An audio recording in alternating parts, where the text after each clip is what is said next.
xibaar yu wér te wóor ca tàng-tàng ba abonnez-vous pour ngeen di mën di jot suñuy vidéo. mbégteeg bànneex la ñu am yéen ñi nga xam ne yéen a ñu topp ci chaîne bi di Buzz 221 HD ni ñu koy defee saa su ne rek di leen indil ay xibaar tey nag ñu fas yéene def suñu jàngat bu ndaw ci li nga xam ne ndigi démb kii di Madiambal Diagne daal dina koy wax foofee ca Faram-Facce ginnaaw bi nga xamee ne kii di Pape Ngagne Ndiaye daal dina koy invité moom Madiambal Diagne bokk na ci li mu wax mu ne dafay dugg ci li nga xam ne moom moo di politique. te bu duggee ci li nga xam ne moom moo di politique kenn warul ko kudul ki nga xam ne moom moo di Ousmane Sonko waaye itam ak ay waxam ak ay jëfam jamono jii moo ki nga xam ne moom moo di Bassirou Diomaye Diakhar Faye ndaxte ci jëmmi jamono waxoon na li nga xam ne nag moom moo di sénégalais yi ne leen bis boo leen falee ki nga xam ne moom moo di Ousmane Sonko waaye laa képp koo xam ne tax na ci moom da ngeen ko daal di réccu man nag li tax sama xalaat li tax ki nga xam ne moom moo di Madiambal Diagne bëgg a dugg ci li nga xam ne nag moom moo di politique waaye itam bëgg a dem itam fa nga xam ne moom moo di ci pencum ndawi réew mi waaye itam jaalee ko ci ki nga xam ne moom moo di Amadou Ba ku ne xam ne ne Madiambal Diagne li ñu koy dégg ci ay jafe-jafe maanaam ay wàllum kër yoo xam ne léwul wa ilaa alal joo xam ne ba ci mbiru ki nga xam ne moom moo di Adji Sarr est-ce que do moom Madiambal Diagne dafa bëgg a làqatu ci li nga xam ne moom moo di assemblée nationale am li nga xam ne moom moo di immunité parlementaire am ba tax na bis bu ko yoon soxlaa il faut ñu dindi li nga xam ne nag moom moo di immunité parlementaire am man sama xalaat bu gàtt jàpp naa ne loolee bokk na ci li nga xam ne moom moo tax mu bëgg a nekk li nga xam ne moom moo di député parce que mbir mu ni mel bu ko soxaloon ca jamono yi nga xam ne kii di Macky Sall nekkoon na fi moom Madiambal Diagne dina daal dugg ci li nga xam ne moom moo di politique ndax jamono boobee ci la gënoon a yomb est-ce que du maanaam jafe-jafe yi nga xam ne jamono ji ñu ngi ko koy tudd moom Madiambal Diagne mbirum Adji Sarr ak yeneen yoo xam ne moom Madiambal Diagne turam a nga ci biir di ferenculayu est-ce que du dafa bëgg a seetal li nga xam ne nag maanaam làqu ci ginnaaw poste député boobee moo tax ñi ëpp ci sénégalais jamono ji war nañoo xoolaat li nga xam ne nag war nañu koo teg ci li nga xam ne moom moo di pencum ndawi réew bis bu fa opposition bi amee li nga xam ne moom moo di majorité réew mi dana daal di taxaw te yenn ci yi nga xam ne nag tudd nañ leen ci ay njaaxum waaye itam sénégalais yi bëgg ñu defar loolee wa ilaa ñu teg leen ci yoon ñu delloo alalu askan wi boobaa loolee du mën a am bu fekkee xañ nañu ñi nga xam ne nag ñoom ñoo di gouvernement bi ñu am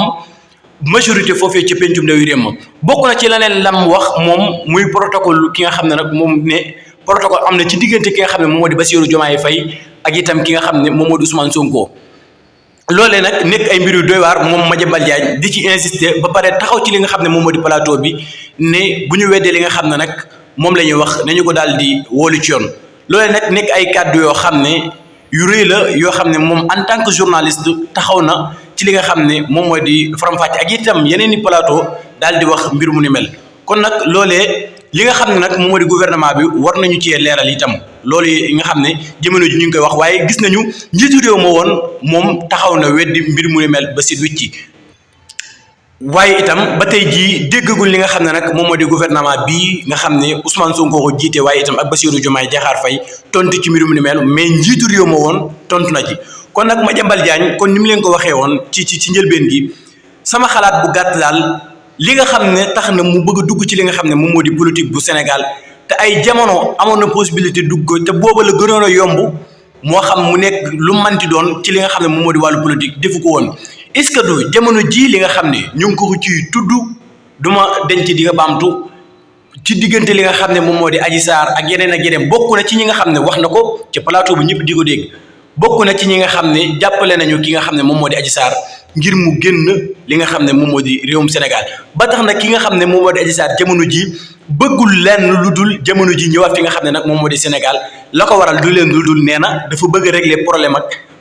ak ki nga xam ne moom moo di Ousmane Sonko moom Madiambal Diagne xamal ne ko na toog foofee kon nag Madiambal Diagne mii ci nga koy tudd bari na lool ba tax na moom li mu mën a rawalee boppam rek wa ilaa maanaam jàpp na ne ci mën a rawee muy dem doon li nga te itam député boobee nga xam ne bëgg na ko bu ko nekkee bu fekkee ne ñi nga xam ne ñoom ñoo di gouvernement bi am nañu majorité foofee ca pencum ndawi réew ma boobaa li nga xam ne kii di Madiambal Diagne wala xel yëpp dem nañ ci Madiambal Diagne loolee lay daal di nas muy carte googu pour am li nga xam ne moom moo di immunité parlementaire bu boobaa bu ko yoon soxlaa dana yomb ngir ñu dem mu dem wuyu ji li nga xam ne moo di yoon ndax boobaa dana yomb itam ñu mën a lever immunité parlementaire am moom Madiambal Diagne mën a dem daal di wuyu ji li nga xam ne moom moo di yoon ak itam yi nga xam ne ñu ngi ko ci daal di tudd jamono. kon nag lenn rek la sénégalais yooyu war a daal di def jamono ji muy fexee jox li nga xam ne nag moom moo di gouvernement bi comme que ñoo leen wóolu ba fal leen ci li nga xam ne nag moom moo di 54% kon nag ñoom la ñu war a defaat du leen lu dul làbbalewaat ngir li nga xam ne moom moo di gouvernement bi am